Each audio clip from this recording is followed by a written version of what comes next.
In the reign of Emperor Hung Vuong VI, Vietnam was a peaceful and prosperous country. The Red River was always crowded with boats. Paddy fields extended to the horizon. People were happy. Then suddenly, from the north came the invaders. On their warpaths, they burned down cities, murdered innocent people, and committed all kinds of cruel acts. They destroyed most of the country and made life miserable for the people. The army of the emperor could not stop the enemy. Emperor Hung Vuong sent messengers everywhere, trying to find someone who could drive the invaders out. Young men gathered around those messengers and listened to the appeal of the emperor, but nobody seemed to be able to save the country. At the time, in the village of Fudan, there is an old couple who, although poor, work hard and live kindly. However, by the time they reach their old age, they still have not had any children. One day on the way home from work, the wife saw a large footprint in the field and tried it out. Unexpectedly, when she returned, she was pregnant. There is a more strange thing. The pregnancy that the wife has to carry for up to 12 months. She gave birth to a handsome boy, but he still refused to talk or laugh until he was 3 years old. His old parents were very unhappy. One day, the emperor's messenger came to the village. He started to read the appeal out loud. John, as the boy was named, sat up. He called out his parents and told them he wanted to talk to the messenger. Although the old father was greatly surprised at his son's sudden ability to talk, he rushed out to ask the messenger to come inside.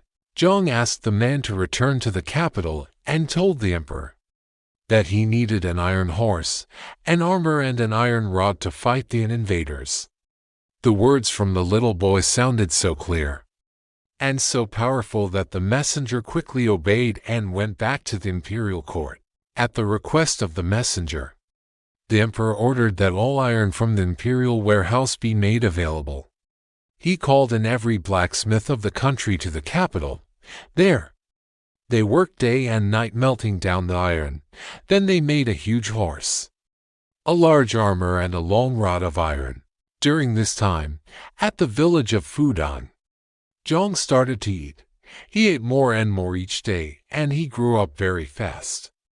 People in the village had to bring more rice to feed Giong, who finished one large pot of rice after another. He finally grew up to be a giant. Then came the day when the imperial guards brought the iron horse, the armor, and the rod to Fudan. Giong stood up, stretched his arms, and put on the armor. He seized the rod and quickly mounted the iron horse. Giong rode off on his horse. The iron horse roared like thunders and breathed fire from its nostrils. Behind were soldiers carrying swords and lances vowing to fight the enemies. When he saw the enemies, Giong sped forward, charging straight into the invaders. The fire from the nostrils of the iron horse burned many enemy soldiers to death. Giong struck at the enemies with his iron rod. The enemy soldiers soon broke ranks and fled, leaving behind their dead and wounded. The enemies were reinforced with their best generals. Giong again rode into the battle and killed most of the generals. As a result, the iron rod in his hand broke and became useless. Giong pulled scores of bamboo trees from a nearby forest and used them to fight the enemies. Then the trees broke. He pulled up others along the way. The invaders were defeated. Giong ordered his soldiers to return to the capital to bring the victorious news to the emperor. Then Giong rode his iron horse up the Sok Sun mountain, where he removed his armor and disappeared. People believed he went up to heaven. Emperor Hung Vuong thought it was God who had sent Giong down to save the country.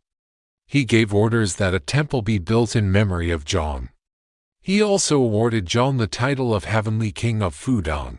A temple can still be found not far from the place where he ascended to heaven, and every year there is a festival to honor Giong.